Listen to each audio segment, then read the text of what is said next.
Hi viewers, welcome to மண்வாசம் naturals. இன்றைக்கி நம்ம சேனலில் முள்ளங்கி சட்னி ஈஸியாக டேஸ்டியாக செய்யலாங்கிறத பார்க்கலாம் வாங்க.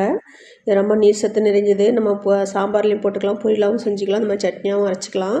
ரொம்ப ஹெல்த்தியானது, ஜீரணத்தை மேம்படுத்தும், வயிற்று உப்பசம் குறைக்கும், சிறுநீர் பிரச்சனையை குறைக்கும், கல்லீரலை சுத்தம் செய்யும், நோய் எதிர்ப்பு சக்தி அதிகரிக்கும், ரத்தம் சுத்திகரிப்பு செய்யும், சரும ஆரோக்கியம் மேம்படும். இந்த முள்ளங்கி சட்னி முள்ளங்கி அதிகமாக எடுத்துக்கிறதுனால அதனால் வாரத்தில் 2 நாள் நம்ம அதை பயன்படுத்தினா ரொம்ப நல்லது. இப்போ 2 முள்ளங்கி வாங்கிட்டு வந்து தோல் நீக்கிட்டு பொடி பொடியாக கட் பண்ணி எண்ணெய் விட்டு வதக்கலாம். அது கூட 3 தக்காளி ஆட் பண்ணியிருக்கேன். அதையும் போட்டு நல்லா வதக்கலாம். வதங்கினதுக்கப்புறம் நம்ம ஒரு பாத்திரத்தில் போட்டு ஆற வச்சிடலாம், ஆறிட்டு இருக்கட்டும். இப்போ சின்ன வெங்காயம் கொஞ்சம், பூண்டு கொஞ்சம் எடுத்துக்கலாம். அதையும் எண்ணெய் விட்டு நல்லா வதக்கலாம், வதங்கிட்டு இருக்கட்டும். அது கூட சீரகம் 1 ஸ்பூனு, மிளகு 1 ஸ்பூனு, கொத்தமல்லி 1 ஸ்பூனு, கடலப்பருப்பு உளுத்தம்பருப்பு ஒரு 3 ஸ்பூனு ஆட் பண்ணிவிட்டு காரத்துக்கு ஏற்ப வரமிளகா கொஞ்சம் வச்சுக்கலாம். அதுக்கப்புறம் நம்ம நல்லா அதை வதக்கலாம். அது கூட கொஞ்சம் கருவேப்பிலை ஆட் பண்ணிக்கலாம். பண்ணிவிட்டு நல்லா வதங்கினதுக்கப்புறம் எடுத்து ஆற வச்சிடலாம்.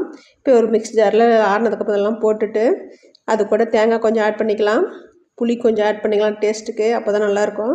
கல்லுப்பு கொஞ்சம் ஆட் பண்ணி கொஞ்சம் குறப்பாக அரைச்சி எடுத்துக்கலாம். அப்போ தான் சட்னி ரொம்ப ரொம்ப டேஸ்ட்டாக இருக்கும். இது இட்லி, தோசை, சாதத்தை கூட வச்சு சாப்பிட அவ்வளோ ஒரு டேஸ்ட்டாக இருக்கும்.